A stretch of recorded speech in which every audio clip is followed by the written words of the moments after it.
Your betta just built a bubble nest, and every fish forum on the internet is about to tell you the same thing. Congrats, he's happy.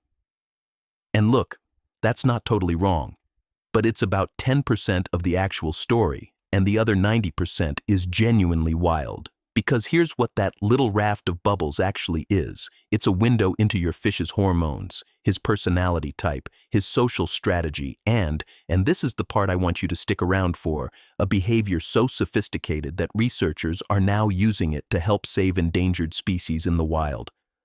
We're going to get into all of that. I've gone deep on the ethology research, the breeding studies, and the stuff that experienced keepers know that never makes it onto the basic care pages. By the end of this, you're going to look at that bubble nest completely differently. But I want to start with the second most surprising thing first, because it's going to reframe everything else that comes after it. A bubble nest can suggest your betta feels safe and content, but that's not always the case. Some bettas will build nests even in less than ideal conditions. Researchers and experienced keepers have documented sick bettas, stressed bettas, even bettas in dirty pet store cups throwing up full bubble rafts. The nest is not a health meter. It's not a happiness score. What it actually is a reproductive trigger firing. When the internal hormonal conditions say go, he goes, regardless of whether the external conditions are great or terrible. So, if you've been using the nest as your main indicator that your water parameters are good, you need a different metric. The nest tells you about his biology. It doesn't tell you about your husbandry. Now, the flip side of that is just as important. If your betta never builds a bubble nest, that does not mean you're failing him. Many perfectly healthy males simply never build in captivity, and this is well documented. Breeders have even developed a workaround for it. They'll physically scoop up a finished nest from one male's tank and float it in another male's tank to jumpstart a breeding attempt with a less enthusiastic builder. The nest itself is transferable, which tells you something really interesting. The engineering and the parenting instinct can be decoupled. The fish doesn't need to have built the nest to care for what's inside it.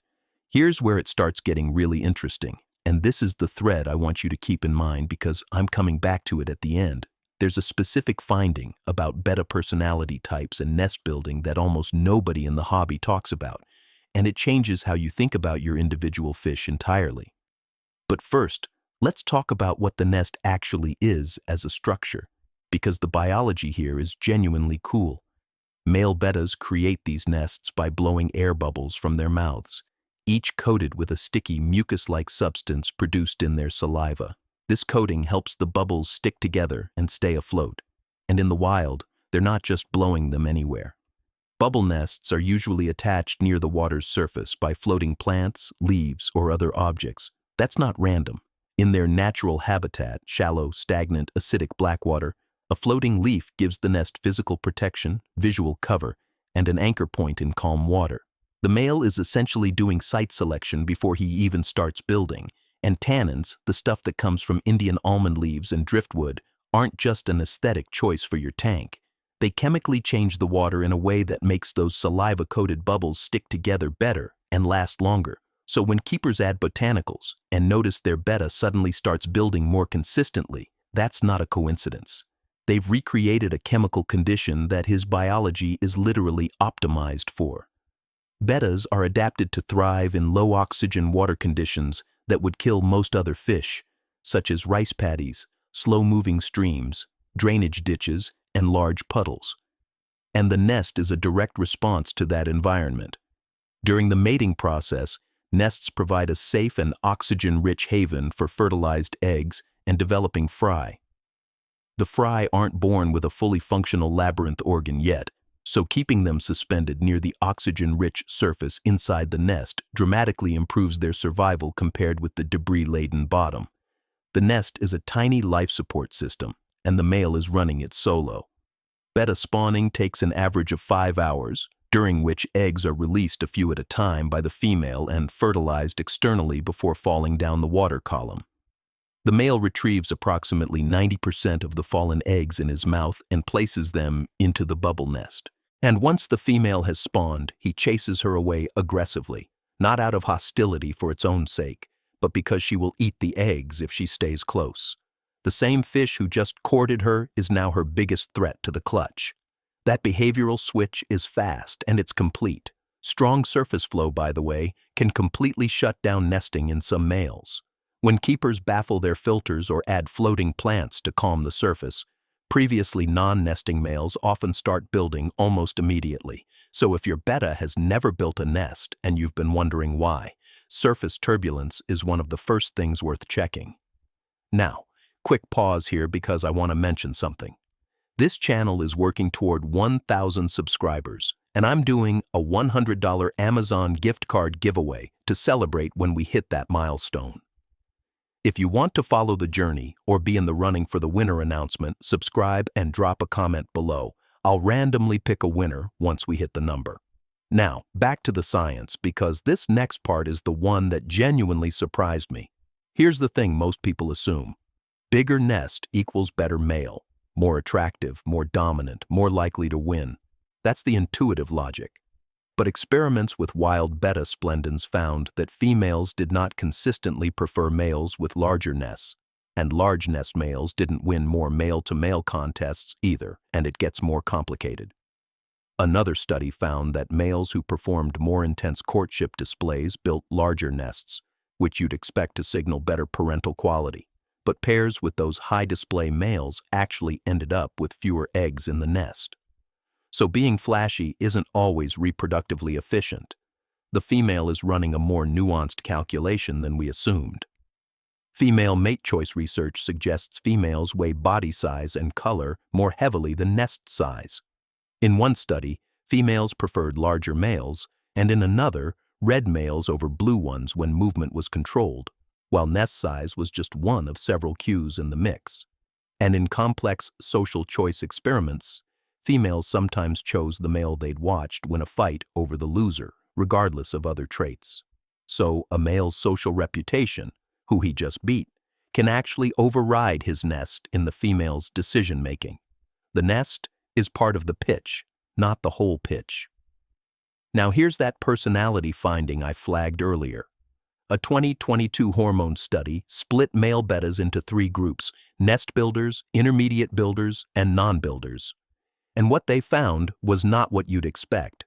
Nest builders had the lowest cortisol, the stress hormone, and were actually less aggressive. Non-builders were the most aggressive with the highest cortisol levels.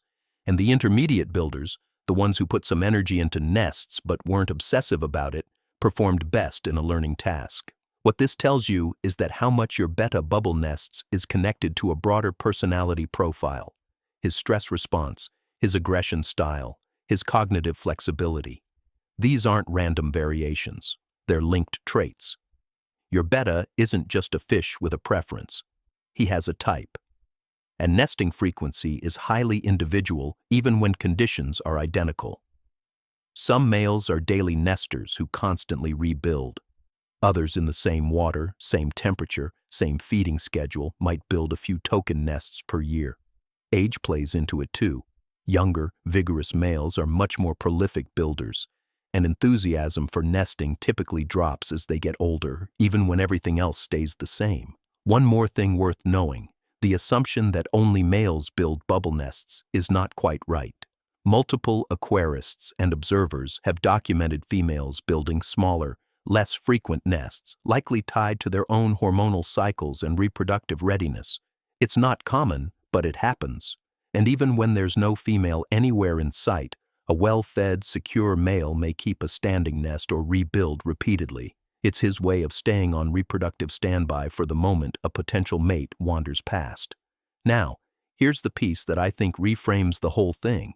As of 2017, around 73 species are classified within the genus Betta. Roughly 18 species are bubble nesters. The bettas exhibit 2 kinds of spawning behavior. Some build bubble nests, such as Betta splendens, while others are mouth-brooders. The mouth-brooding species are sometimes speculated to have evolved from the nest builders in an adaptation to their fast-moving stream habitats. So bubble nesting isn't even the dominant strategy in the genus. It's the ancestral one. And the fish you have at home is one of the species that kept it. And domesticating Betta splendens has yielded extensive insights into reproductive biology, breeding requirements, and parental care behaviors, while also providing essential guidance for conserving endangered wild betta species. The behaviors your fish is running in your tank, the nest building, the paternal care, the territorial defense, are now being studied to design better conservation habitats for threatened wild bettas in blackwater environments they're rapidly losing. Your betta's bubble nest connects directly to that. And the last thing, the one I want to leave you with. Many owners feel genuinely bad when a water change destroys a nest, but the fish is not emotionally attached to that specific structure. If his hormones say it's breeding time, he will simply build another one. What matters to him is not the nest that existed. It's the drive to build the next one. That's the whole behavior in a sentence. Not preservation, but perpetual readiness. So the next time your betta starts blowing bubbles, you're not just watching a happy fish do a cute thing. You're watching a hormonal system activate, a personality type express itself, a parental instinct that's millions of years old run its program, and a behavior so well studied that it's helping keep other species alive on the other side of the planet. If you want to go deeper on betta behavior, the video on betta aggression and what it actually signals is worth watching next. A lot of what we covered here connects directly to that. And if you haven't subscribed yet, now's the time, especially if you want in on that giveaway. Drop a comment below telling me whether your betta builds nests or never touches them. I'm genuinely curious what the split looks like in this community.